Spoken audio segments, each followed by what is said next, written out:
Bismillahirrahmanirrahim. Assalamualaikum warahmatullahi wabarakatuh. Alhamdulillahirabbil alamin. Wassalamu ala asyrofil mursalin wa ala alihi washabbihi ajmain. Puji syukur kita panjatkan kehadirat Allah Subhanahu wa taala yang beliau memberi rahmat. Salawat serta salam tercurahkan kepada junjungan Nabi kita Muhammad sallallahu alaihi wasallam.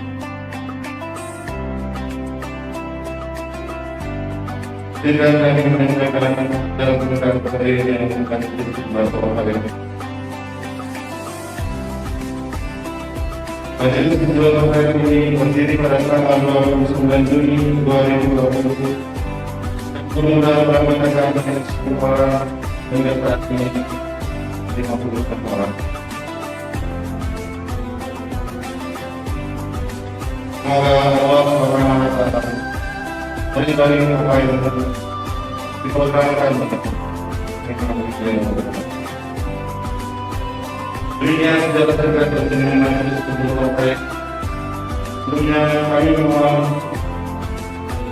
keikhlasan para jemaah dan kesadaran Allah. Semoga apa yang diprogramkan dengan kebenaran ya. Assalamualaikum warahmatullahi wabarakatuh.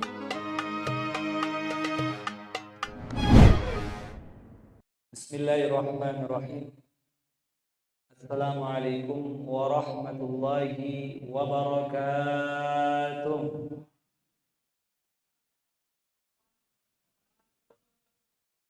Alhamdulillah.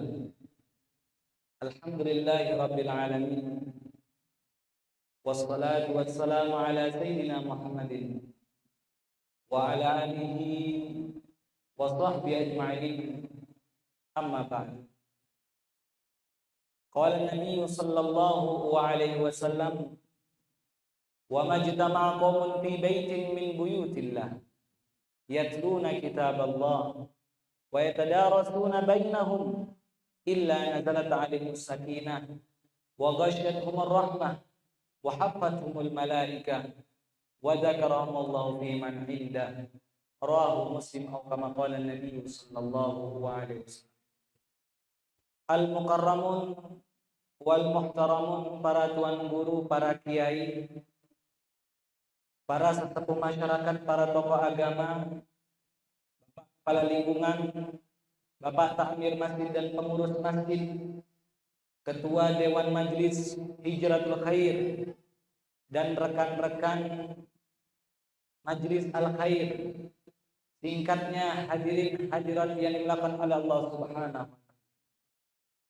Pertama-tama, bapak-bapak, ibu-ibu, biasanya saya kalau pertama kali ngisi di suatu masjid, yang tumben saya hadir di masjid itu pertama kali, biasanya kita kirim Fatihah dulu buat sesepuh masyarakat. Istilah bahasa saya itu betabe, permisi. Kita sama-sama kirimkan Fatihah buat sesepuh masyarakat kita, tokoh agama kita, para kiai kita yang sudah meninggal dunia. Semoga Allah Subhanahu wa taala perlebar umur mereka. Semoga mereka bangga melihat kita hadir di tempat ini. Baik orang tua kita maupun sesepuh kita, dan mereka tertular pahala dengan pahala majelis kita di tempat ini. Seandainya sesepuh masyarakat kita masih hidup, semoga dipanjangkan umurnya semua. Seandainya orang tua kita masih hidup, semoga juga dipanjangkan umur semua. Ala hadirin yang penting saleh hadirin Fatihah.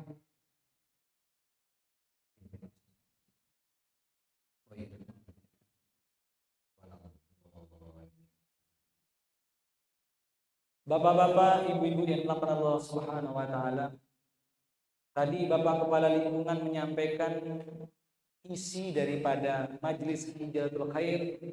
Ini banyak mantan-mantan narkoba, yang mana mereka dahulunya hidup dalam suasana yang tidak dihormati di masyarakat, yang dianggap remeh, dipandang sebelah mata. Mungkin mohon maaf kalau kita bongkar di badannya mungkin banyak tertulis aneh-aneh. Ada gambar sana dan gambar situ. Tapi alhamdulillah kita banyak bersyukur mereka ini pandai bersalawat kepada Muhammad. Rasul mengatakan, "Aktsarukum alayya salatan, aqrabukum alayya majlisan, aktsarukum alayya salatan." Orang besok yang paling dekat majelisnya dan orang paling dekat dengan aku, kata Rasulullah SAW, beliau mengatakan, "Aktsarukum alayya salatan." Yang mana mereka itu paling banyak baca salat. Ada orang bertanya datang kepada kami, "Pak Ustaz, gimana kalau ada orang pakai tato salat berjamaah? Bagaimana menurut Ustaz?" Saya katakan, bagus. Yang sungguh aneh yang nggak pakai tato nggak naik masjid. Yang nggak punya tato, mereka ini jauh dari majelis. Yang dulunya dari orang-orang baik tapi nggak mau menjadi tambah lebih baik. Maka sungguh beruntung kita pada hari ini. Dan pada malam hari, sungguh beruntung kita melihat generasi muda kita setelah kita ini. Ada gambaran besar menjadi orang-orang terdepan besok di dalam Islam. Yang dulunya saya taunya Dasar Agung ini, semasa saya SMA paling takut kalau berurusan sama orang di sini. Kenapa paling takut? Biasanya, Masya Allah. Saya nggak usah perlu cerita sih. Saya penang kebetulan. Kalau dia sebut Dasar Agung, walaupun agak kecil, musuhnya agak besar, insya Allah mundur tuh. Walaupun gedenya minta ampun. Tapi alhamdulillah, sekarang kita dengar banyak yang hijrah, banyak yang bertobat. Tandanya apa? Ada doa orang tua kita diterima oleh Allah SWT. Ketika seorang anak dulunya nakal, ketika seorang anak jauh daripada Allah Subhanahu wa taala, lalu wafat orang tuanya. Dia nakal orang tuanya, dia biasa menjual harta orang tuanya, bahkan membuat orang tuanya sedih, lalu bertobat pada detik ini, tandanya ada doa orang tuanya diterima oleh Allah Subhanahu wa taala dan ada amalan yang dikerjakan orang tuanya diterima oleh Allah Subhanahu wa taala. Maka sungguh beruntung pada malam hari ini kita dapat hadir di tempat, yaitu menyaksikan bagaimana anak-anak muda yang sudah bangkit. Sedikit saya perlu ceritakan, ada seorang namanya Umar bin Khattab. Namanya siapa? Umar bin Khattab. Umar ini Bapak Ibu, nakalnya sudah kelewat batas. Kalau dia judi, main judinya, main nomornya, taruhannya bagaimana? Umar bin Khattab ini kalau taruhannya, ngelihat perempuan lagi bunting, jalan di dia, ngomong sama teman. Apa katanya Umar? Taruhan ini. Taruhan apa? Lihat nih, di dalam perut ibu ini laki apa perempuan? Yang temannya jawab laki, dia jawab perempuan. Habis dia ambil pedangnya, dia robek perut di depannya untuk main judi. Begitu diangkat anak kecil ini, apabila perempuan menang Umar bin Khattab, apabila laki menang orang tersebut, taruhannya tersebut. Meninggal seorang ibu, anak bayi ini diangkat, dipenggal kepalanya, diambil tempurung kepalanya. Dan dipakai minum arak, minum khamr. Dan kebiasaan mereka dan kebanggaan mereka minum arak itu bukan pakai botolan, bukan pakai gelas lagi. Mereka minum pakai kepala tengkoraknya. Hebat apa tidak itu?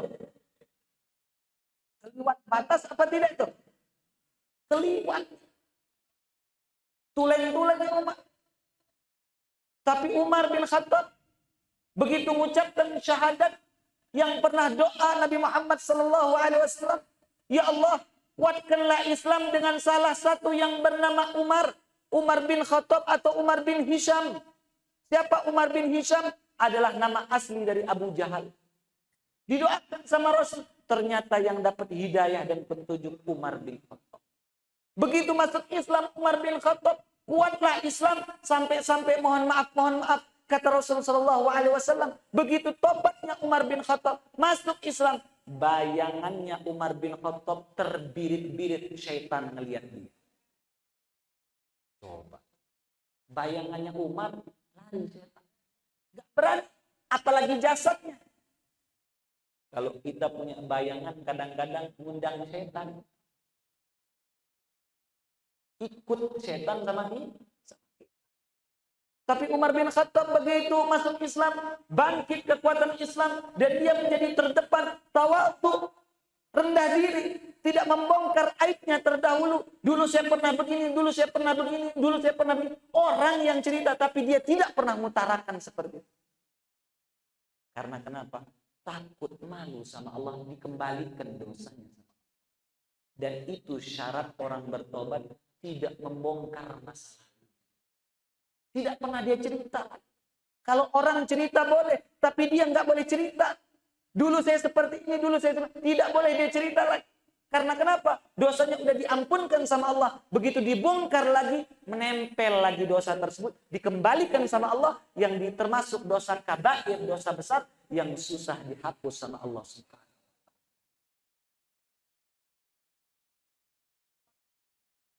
Cuma ketika kita bertobat ini banyak sekali ujian. Pastinya ada ujian dan tantangan. Kadang-kadang pingin kembali lagi dekat dengan teman.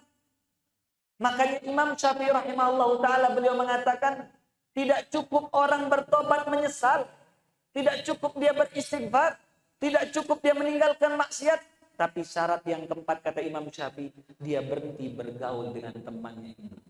Itu kata Imam Syafi'i. Karena kenapa? Banyak orang kambuh gara-gara temannya. Udah rapi, teman-teman yang ngajak kita. Lalu kenapa? Bagaimana caranya? Nempel dengan orang-orang soleh.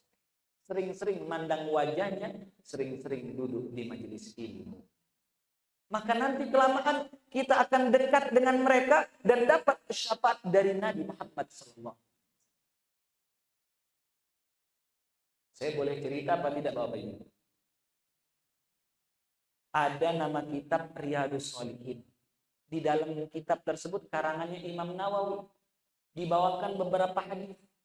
Rasul pernah bercerita dulu zaman Bani Israel ada preman. Yang mana preman ini bunuh orang. Bukan satu, bukan dua, bukan tiga, bukan empat, bukan lima, bukan enam. Kalau saya tanya di sini, ada orang pernah bunuh 10 orang nggak di sini? Ada apa tidak? Ada. Enggak ada.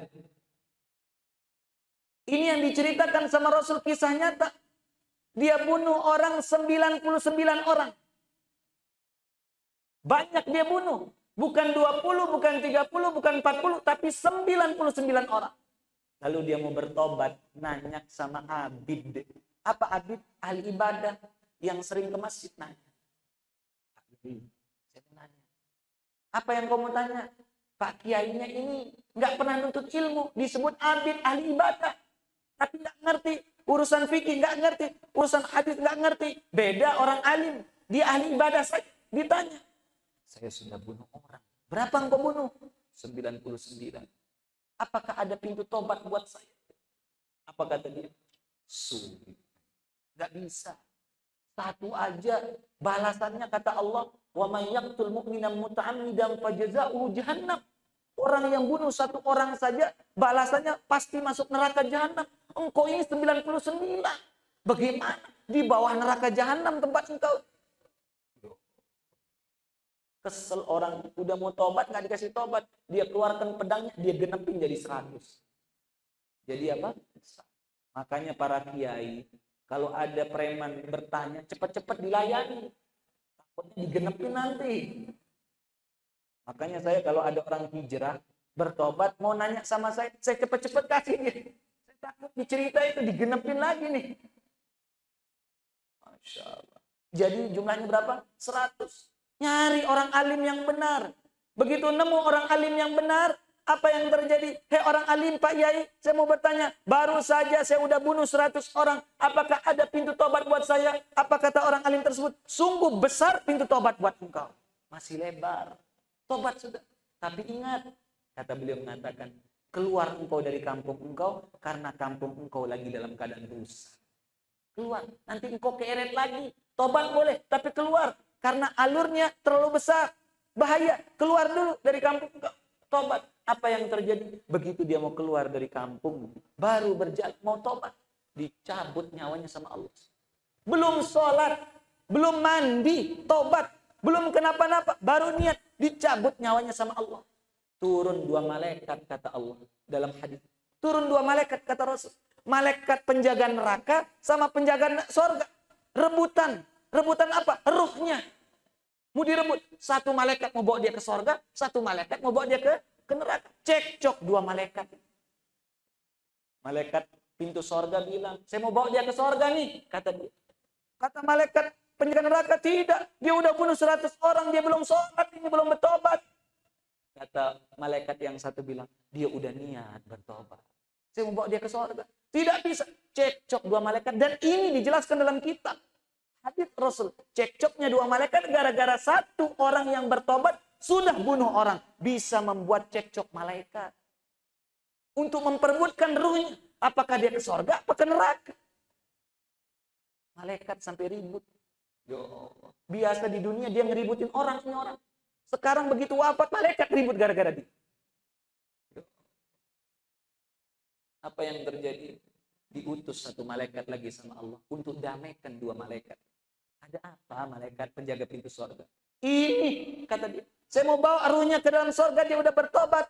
Yang satu bilang udah mau bawa ke neraka. Karena kenapa? Belum bertobat kepada Allah, belum mengerjakan sholat. Apa yang terjadi? Sudah begini, kita ngambil jalur tengah saja. Kita ukur tanahnya. Mana yang lebih dekat dari tempat dia ke masjid. Untuk dia bertobat, ukur saja. Apa kata Rasul? Bedanya pas diukur cuma shibrin. 1 jengkal. Beda pas diukur cuma 1 jengkal. Apa yang terjadi? Dimasukkan dia ke dalam surga. Semua dosanya diampunkan sama Allah. Maka kita nggak tahu akhir hayat kita. Kita nggak ada yang tahu. Maka sebaik-baik orang taubatan nasuh. Setiap malam dia taubat nasuh. Sholat sunnah tahu.